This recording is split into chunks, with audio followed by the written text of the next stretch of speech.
So you've spent all those teenage years cramming to get into university. Now, will coronavirus rob many young people of what had been sold to them as the best years of their life?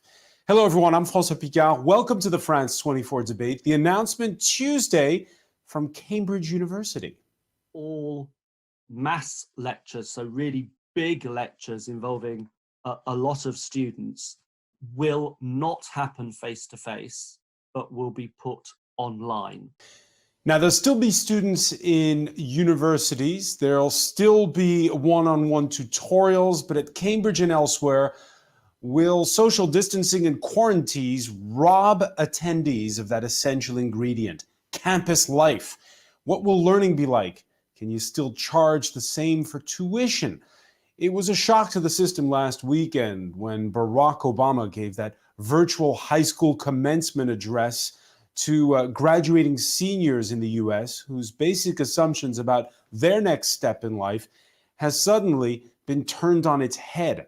A global pandemic has exposed the long underplayed weaknesses of globalization. We've talked about it on the show. It's true for supply chains and the pharmaceutical and auto industry, tourism, and also for higher education, with its ever-ballooning costs for the state, for the student, or for both. More than ever, we need that higher learning. In the urgency of the current crisis, university labs are home to essential research right now.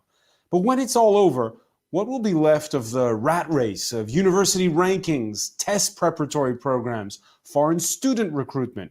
Today in the France 24 debate, we're wondering, what is the future now for universities? And joining us, journalist Peter Gumbel. And there is a whiff of summer vacation when you know he's joining us from Grasse, which is the perfume capital of France.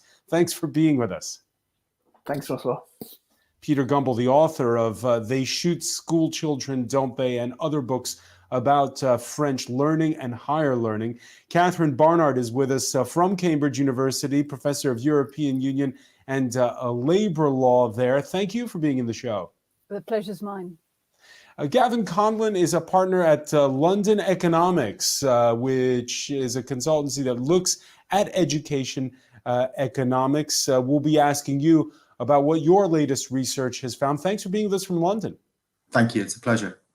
And from Montreal, Canada, she's an exchange student at McGill University, Tilia Bakrim, due to return to go to Sciences Po here in Paris. Thank you for being with us here in the debate. Thank you for inviting me.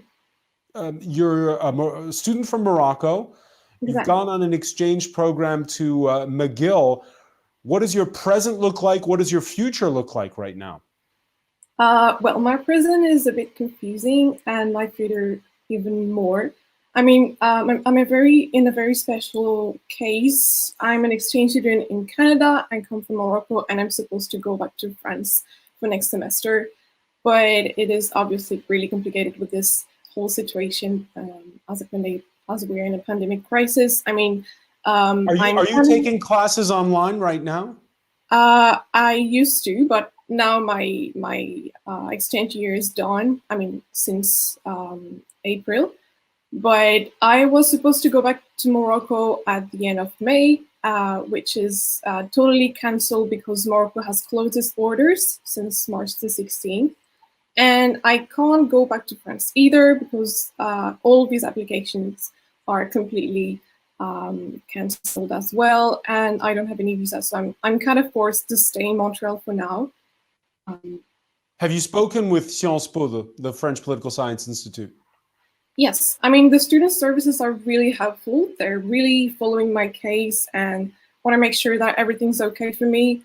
But unfortunately, they don't have this responsibility to, help me with my paperwork to France, and which is more from the Minister of Foreign Affairs. And yeah, unfortunately, everyone wants to help, but it is very complicated with this situation. Yeah, we're going to get back to how perhaps it's turned your way of thinking about your path forward on its head. But first, let's look at that announcement Tuesday from Cambridge. Other universities in the UK had already announced that they were going to be holding classes online next semester.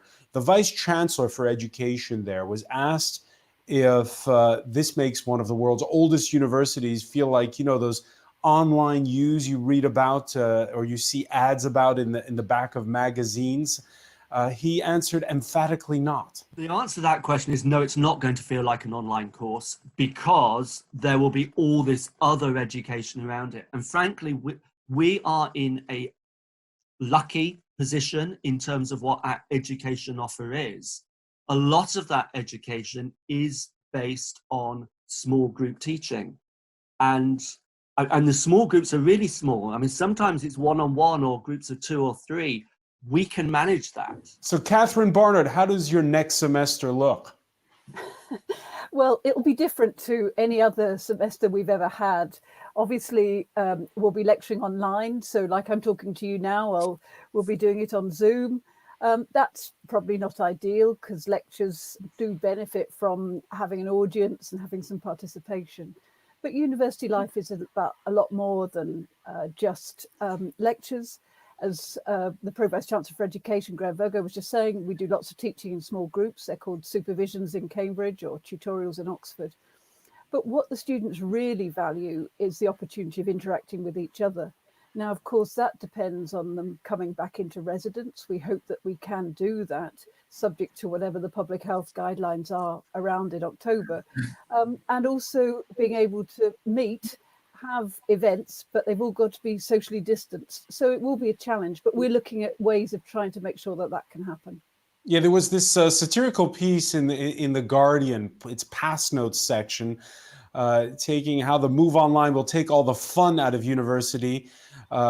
You can't virtually mimic the experience of Freshers Week or using your A-level results as a conversational tactic, getting blackout drunk, and having a regrettable sexual experience with someone you'll keep bumping into for the next 3 years. This is part of the learning process, though, of going away to university, isn't it, Catherine? Sure is. And of course, Freshers Week's really important. It's got a symbolic importance, and the students love it. But we're already working with our current Students' Union to try and work out how we can deliver Freshers Week in a good way, but much more socially distanced. So we're looking at doing things like, instead of having dinners, having barbecues, so we can do it outside and make the best use of the outside space. Indeed, I'm thinking of telling all students to turn up with wellies, because they could at least then do that sort of thing. All right, before I turn to Peter and Gavin, just a quick word on this, Tilia. Your reaction to what campus life may look like in the future? Honestly, I don't know, but I know that it will definitely not be like before. I mean, I know that for next semester, we're not even sure that in Sciences Po we're going to have classes on campus. We have a kind of a dual campus system. So half of the courses are online, the other half is on campus. It's very, very confusing. And I know that, I mean, student life is not just courses. Obviously, it's more than that. It's getting involved into association. It's meeting people. So I'm really like waiting to see. But I hope that we could get back to as we were used to. Gavin Conlon, is it worth it going to university if there's no campus life?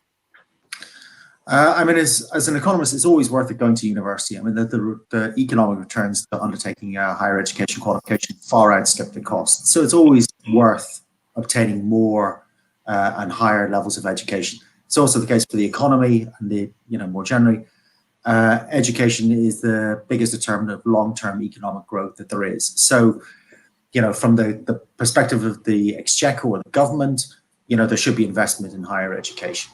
It's infinitely more productive than investing in bridges or trains or other tangible infrastructure. So it's always worth going to university, pretty much. A lot of evidence shows that economic returns exceed the economic returns exceed the costs. Still worth it, Peter Gumbel? You agree? Well, it's still worth it, definitely, in the sense that, as Gavin was saying, the economic returns of higher education are, clear, and there's definitely a plus. I think, though, you also need to look at it in the perspective of what's happened over the last 20, 25 years. There's been a sort of bubble in higher education, and if you look at the way that the costs for the students and their families has risen very substantially. In fact, if you compare education costs in the US and in Europe to the general consumer price index, you'll see that education has risen much, much faster in terms of its cost. And what's happened is there's been a boom in international students too, and a boom around the economics of universities. And what's happening really is that the bubble is now being pricked rather dramatically by the virus. And I think the big question here is, in the short term, clearly it's going to be very painful and very unpleasant for these universities and for the students. But in the longer term, will there be consequences that last? Will universities go back to a more humble and more modest way of basically giving their services? And will students have less lofty expectations of being wrapped in cotton wool and accompanied throughout their student years? Ooh, we'll get back to that point. Let's talk. Let's break it down into two parts. What you just said. First, the short term. Gavin Conlon, a study this week out in the UK. Usually, when people get into universities, there roughly 6% defer, wait a year. Now they're expecting it to be somewhere in the region of 23% for next fall. Could universities go bankrupt if they don't have enough students? I mean, essentially the answer is yes. Okay, so the context of this is, in the UK, there's higher education institutions, they face a huge challenge, okay, financially. They weren't in a great shape coming up to this pandemic, and this certainly isn't going to help. So there's normally about a million students starting their higher education qualifications every September, approximately. And in terms of university fee income, universities receive about 37 billion pounds a year. About half of that is fee income, about 18 billion is fee income. The real issue that's happened over the last 20 years, as Peter just referred to, is this huge growth in international students, which is good. I mean, it's a good thing for UK universities. But UK universities receive about £6 billion a year in fee income from international students. Okay. And that fee income, I mean, it cross-subsidizes a lot of research activity, and the UK is traditionally very, very strong at research in universities. It also cross-subsidizes domestic teaching. Okay. So the analysis that we did, that came out yesterday, but also a little bit about a month ago, was it looked at what the likelihood of deferral rates would be on universities. And we used information about essentially a 50% reduction in international students coming to the UK and a 14% reduction in domestic students coming to or starting the courses. What this means is essentially that's about 240,000 students no longer starting higher education in September. And that compares, that's a 25% reduction. That is a massive financial impact. It costs us about £2.5 billion out of an income of £36 billion. Now, some of the institutions, some of the bigger institutions, probably the more prestigious institutions are probably going to get hit harder. Okay, and that's because they've got a greater reliance on international students. But all institutions are going to be really, really adversely affected. And for some institutions that weren't in a great financial position, this is certainly going to cause immense problems for them. And there's a lot of lobbying at the moment in the UK by institutions to, ensure that the government will stand behind them, essentially. Because one of the things that I think universities are most concerned about is if you lose the research base, if you shut down institutions, then that research capacity is gone permanently. So these short-term decisions, whether to sort of help out a particular sector, in the case of higher education institutions, if you don't help out, if you don't stand behind them, that's it gone permanently. And so, Catherine Barnard, I know where you are at Cambridge. The student union's been vocal.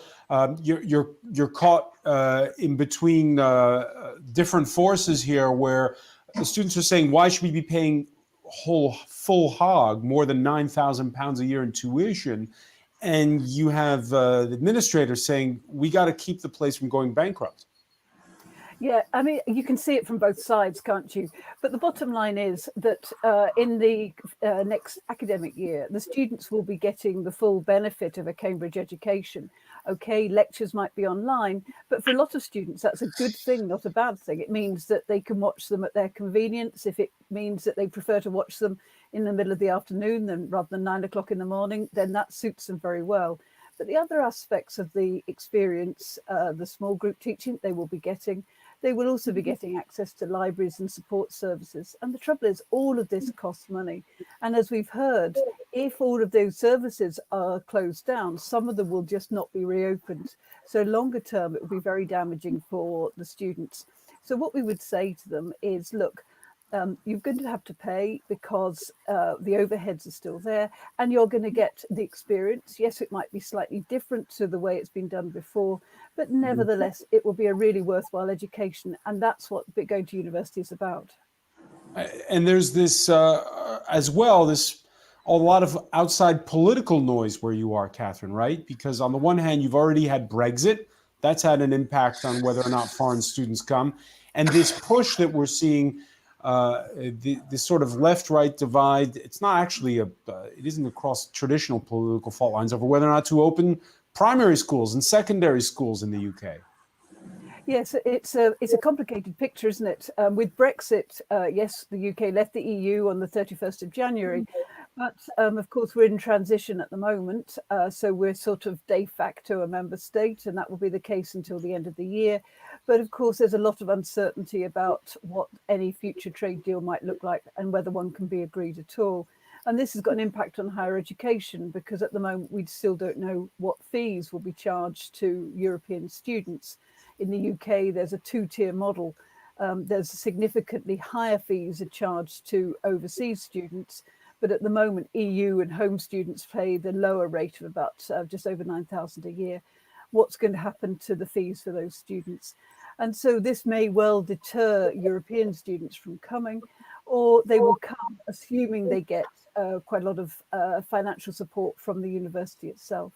So you've got that. And at the same time, as you say, what's going to happen to primary schools? There's a hope that some of them will open up after the half-term break. But again, there's uncertainty about what the advice is. And of course, there's a lack of tracking and tracing. So one of the things that the university is trying to do is to set up a proper tracking and tracing device in order so that we can try and keep our students as safe as possible. Tilia Bakrim, your reaction when you heard Catherine there saying that you'll still get the full Cambridge experience. What's it been like when you take lectures online, on Zoom, for instance? I mean, my experience on Zoom lectures is a bit messy, to be honest.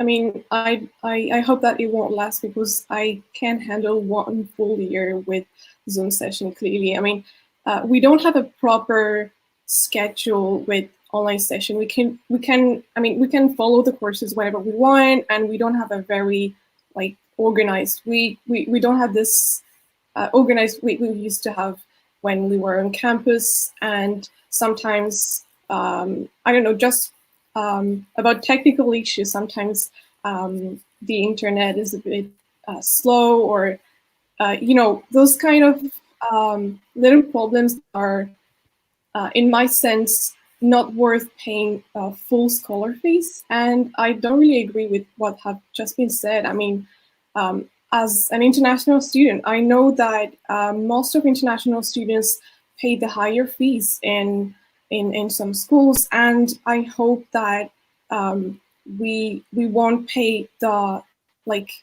for 1 year we won't pay scholar fees just for Zoom session, because as I said before, student life is more than Zoom sessions. It's a community, it's a campus life. So yeah. Peter Gumbel, your reaction?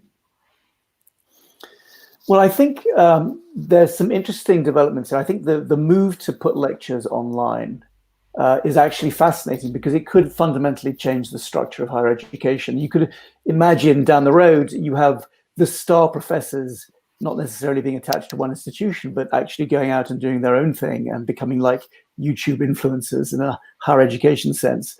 I think that's certainly what we're seeing in the transition is that some universities have been very good at moving their lectures online. Others have been much less good, and therefore it's much less of a good experience for the students. But more fundamentally, in the long term, what makes the difference is obviously the quality of the teaching, but also then the quality of the interaction in the smaller groups. And here we've got a fantastically interesting divide between someone like Cambridge or Oxford, where clearly the best learning is done in a small group, versus the continental European model, where you have these large lectures and you have far less of the small tutorials. And so in some ways, the universities that will be able to offer those tutorials and do them one-to-one will have an advantage, just as the star performers in the big lectures will be able to do their own thing for any university. And maybe you won't need as many of the big lecturers because you can pull in the best from the world, without having to leave your sofa.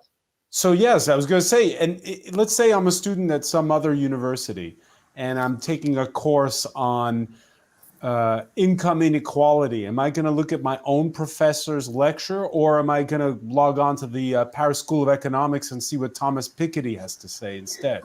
You may get a very serious and very interesting amount of competition going. As I say, the influencer model, it may be that professors start getting paid by the number of tens of millions of students who tune into their lectures. That would be a complete revolution for this industry, for this sector.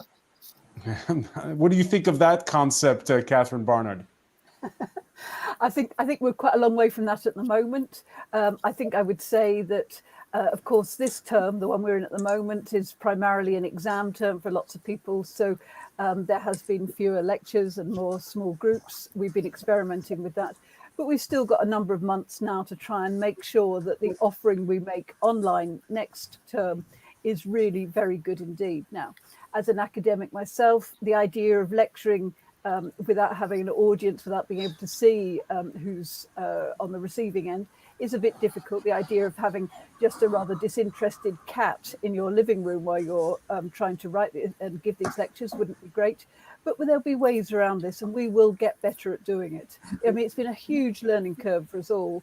But the fact is, we've learned a great deal in the last 6-8 weeks. I mean, how many of us would have been talking about Zooming even sort of a couple of months ago? I want to pick up on what Tilia was saying about what the cost ratio benefit of getting that university education. It should be noted that contrary to the US or the UK, in France, you pay a very small sum for higher education. In fact, it's in the Constitution. The nation guarantees equal access of child and adult to instruct, professional training and culture. The organization of free and secular public teaching at all levels is a duty of the state, Peter Gumbel. And last October, France's highest court struck down even a measure to try to charge more for foreign students. So the French model now, does it look better than the US or the UK model? Well, certainly the universities are, much leaner, much sort of more of a kind of no-frills model, and that's one of the drawbacks, or has been one of the drawbacks, of the French and actually more generally the continental European system, where you have very low or basically zero fees. That the universities haven't been able to offer the sort of services that UK and US universities have been able to offer, the counselling, let alone all the great facilities, the amazing libraries and the sports facilities and so on. But as you say, this is a new world we're entering, and if students are unwilling to pay for a stripped down, lectures and so on, then we may get more towards the French model with much less of the cocooning around the students to go with it. I think we're going to see, we've talked about the UK quite a lot. I think the real place where we'll see the developments first, I suspect, will be in the US, where there are many more institutions which are in not very good financial shape, and where there is already talk about, dozens potentially of universities going bankrupt. And that would be very, very significant, obviously. So I think everything's up in the air. That's the point. And the real question is, how long does this go on? If the virus can be tamed, if the vaccines come into force in the next year or so, then this will have been a blip, and then there will be some lasting ideas that will probably outlive the virus. But if it goes longer, then I suspect a lot more universities will have to get into the French mode of minimal services and really focusing just on the core teaching. Yeah, at my alma mater, Swarthmore College, just outside of Philadelphia, annual tuition is $52,000 a year. It's exceptional circumstances. Commencement is this coming weekend, and it's taking place there online. There was a piece in New York Magazine, Gavin Conlon, where the professor of marketing at NYU, Scott Galloway, said that coronavirus is forcing people to take, a hard look at that $51,000 tuition or whatever they're spending. Even wealthy people just can't swallow the jagged pill of tuition if it does involve getting to send their kids away for 4 years. It's like, wait, my kid's going to be home most of the year staring at a computer screen? This is the horrific awakening being delivered via Zoom of just how substandard and overpriced education is at every level. Do you agree with that statement? That's a lot of statements. So I'm certainly not going to agree with that, or certainly not all of them. I mean, I think there is an issue. I mean, the US, okay, the fees are sort of exceptionally high. I mean, thinking about the UK, I mean, in England, there are fees of $9,250 per annum. And this sort of comes back to the point about Tilia that Tilia made, that, she might not be here to pay fees for what is essentially an online experience, she's in at an English provider. But the issue is that at the moment, if students don't turn up and don't pay the fees, then there may not be any sort of provision in the second term. I mean, universities will go bust. And this is the point that Professor Barnard was making, is like, there are overheads. And, you can't, it's not the case you can just turn off the tap and expect everything to carry on as if nothing happened. So the fees have to be paid. The question is, who pays them? The second issue is, and I can understand in the States why people might be sort of very concerned about paying $51,000 for a year's worth of tuition. But in the UK, about 45% of the fee is actually paid for by the government. It's all backed by loans in England and in Wales and in Northern Ireland. The entire tuition fee in Scotland, it's free. But in England, Wales and Northern Ireland, the entire tuition fee is backed by government loans, and about 45% is actually written off by the government. So, students are looking at this from the perspective of the sticker price of the fee of being £9,000. It's not £9,000. The other issue is students have a huge amount of power at the moment. And the issue in England, let's say, is that students who should have been doing their final exams in June, July, they've been basically sitting at home. Their exams are cancelled. They've been sitting at home since March. And by the time we get around to September, they'll already have done 6 months at home. Okay. And,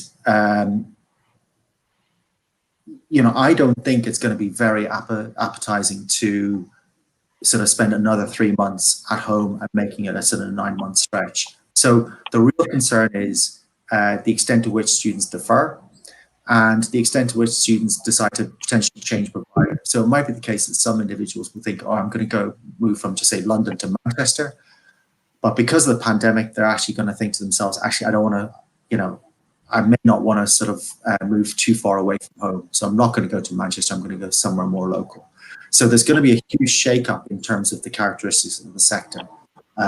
And let me bring in Catherine Barnard on this. You agree?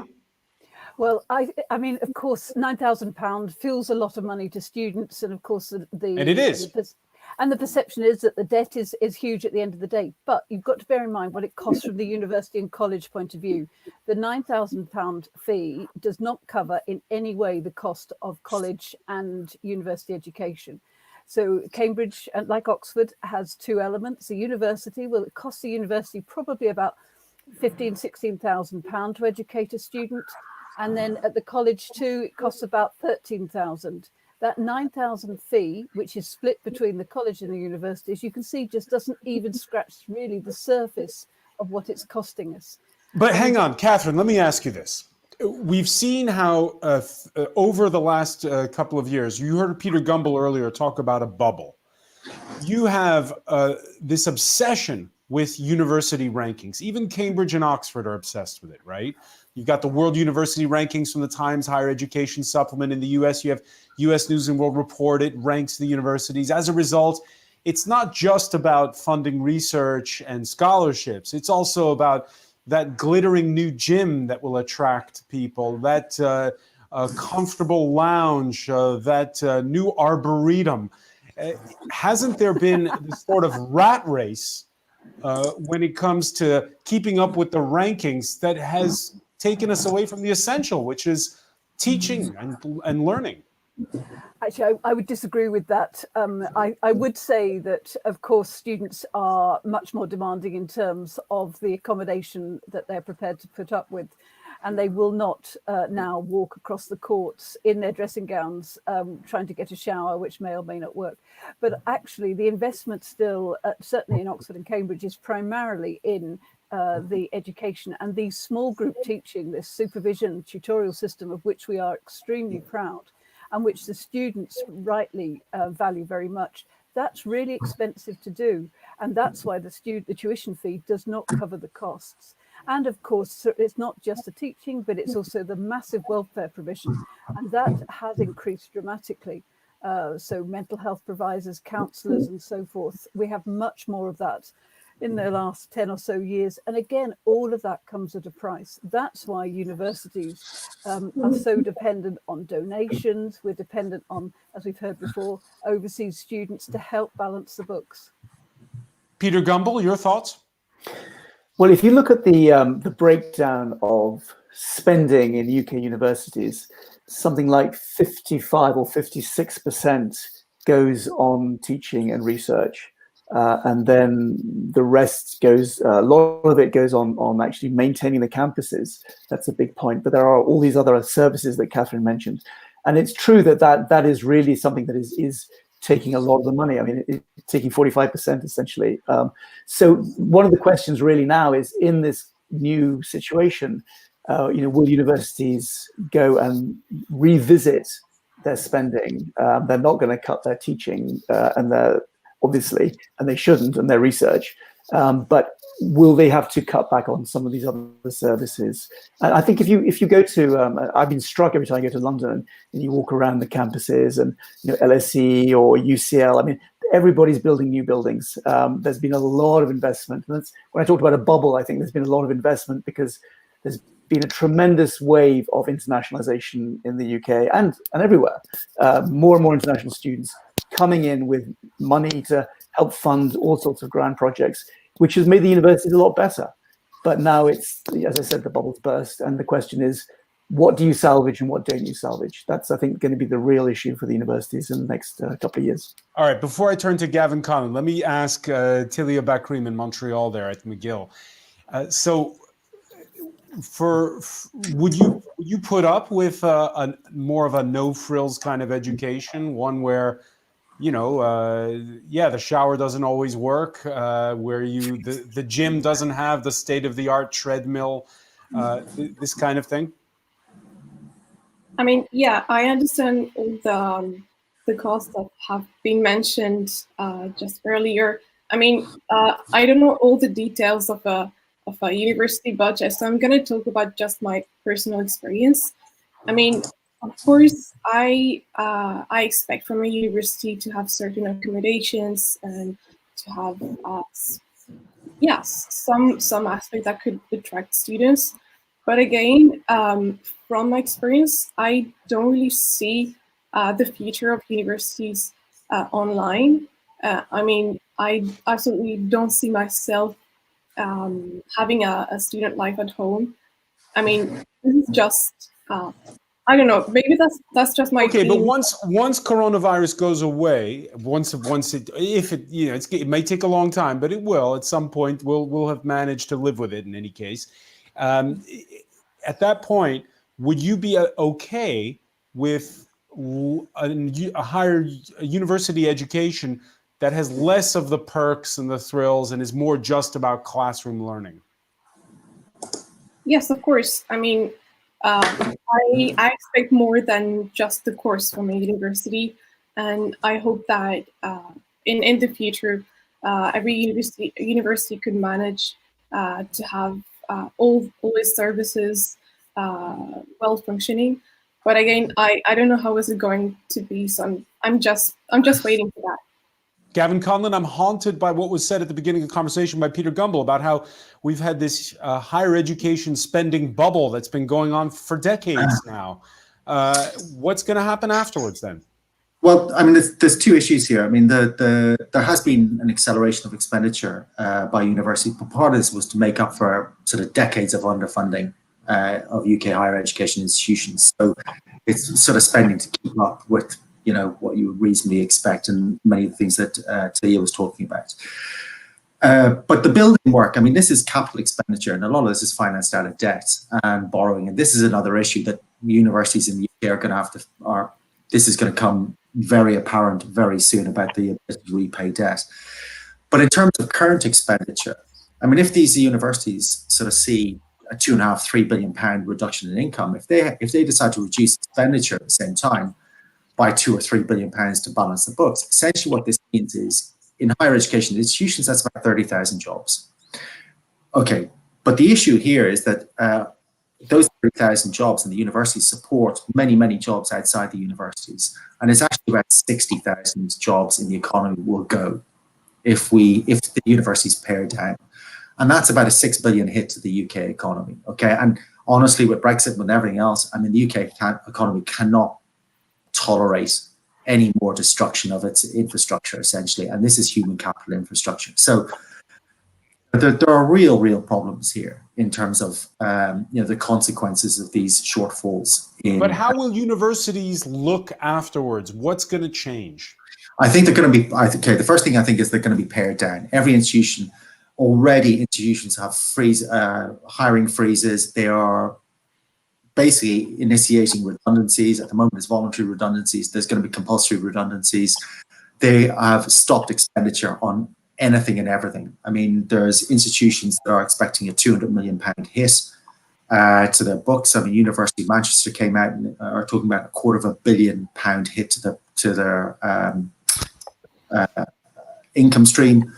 And they've basically stopped hiring, and they're going to this has to result in job losses. I mean, there's no other way about it. So all institutions are going to pare down, I would imagine. And the question is whether institutions decide to pare down in terms of salami slicing, so make everything across the university 10–15% smaller, or are they going to turn around and start specializing? Are they going to shut down particular departments and then focus or concentrate on those departments that they are traditionally strong in?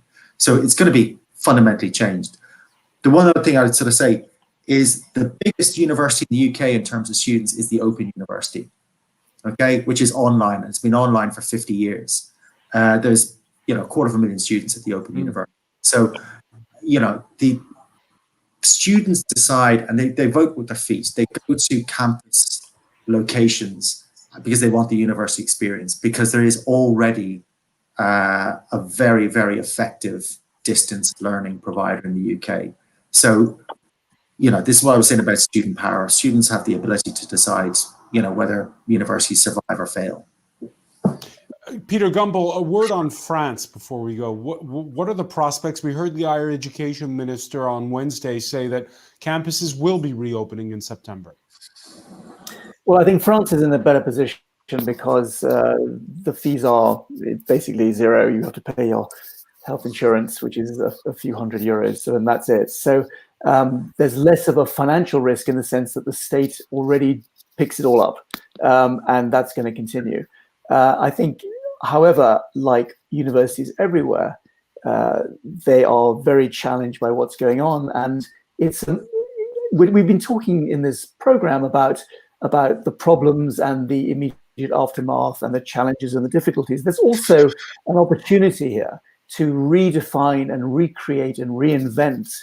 And for example, in France, where they have far less of the smaller seminars and far more of the the big lectures, there's definitely a thought that you could have about reinventing, so have more online for the big lectures and spend more time in the smaller groups. I think the biggest experiment, I suspect, is going to be in the US, because already we've seen for the last few years a lot of people, as you were saying, Francois, wondering what they're spending $50,000 on really. And if this is the moment of reckoning, then you could think of universities trying to reinvent themselves with perhaps smarter online, perhaps less services, but also coming up with different financial models. I mean, for example, American universities depend an enormous amount of their revenue comes from sports franchises, also comes from accommodation and food. Why not spin those off? And that will protect you, protect the core research and the research funding. So I think what we're going to see is, I suspect, in the next year or two, is a real sense of how can we reorient, how can we reinvent ourselves for an age post-COVID, but also a technological post-Zoom age where you can do a much more online than you have been doing. So in some ways, I suspect what we're seeing now is just going to accelerate the changes people have been thinking about for a while. And one final question, Peter, because we're almost out of time. When you look at that future, already we're talking about the inequality, that gap that's been growing, and that the digital transformation set to accelerate that inequality. What needs to be done so that higher education doesn't become even more the privileged ground of the elite? Well, actually, you can go either way. You can say that, okay, poorer people don't have the internet connections, and that's a problem. And broadband solves that. And I think what we'll see from this crisis is everybody's going to get broadband as soon as possible. But actually, in some ways, this might democratize the most elitist higher education and the most expensive higher education, because if you can imagine a world in which more and more lectures are online and are accessible to a much broader audience by the best professors, then you'll have the opportunity as somebody who can't spend £9,000 or $50,000 to actually educate yourself for a much more modest amount of money. And so I suspect that it could actually be an important plus for equality as well. But clearly there are some minuses that we'll have to think through and work through. All right, it's going to be a very uncertain time for now. I want to thank you so much, Peter Gumbel, for joining us from Grasse on the French Riviera. I want to thank Catherine Barnard for being with us from Cambridge. Also, Gavin Conlon in London and Tilia Bakrim in Montreal. Best of luck for next semester for you. Thank you. Thank you. I want to thank you all. And thank you, by the way, for being with us in greater numbers on Facebook and on Twitter, as well as our YouTube channel. There's more news on France24.com. Bye for now. I'm Natalie Savaricas, and you'll usually find me in news, reporting on Greece's enduring financial turmoil and protests, but also the refugee emergency, here on France 24. Natalie Savaricas, one of the 200 France 24 correspondents around the world.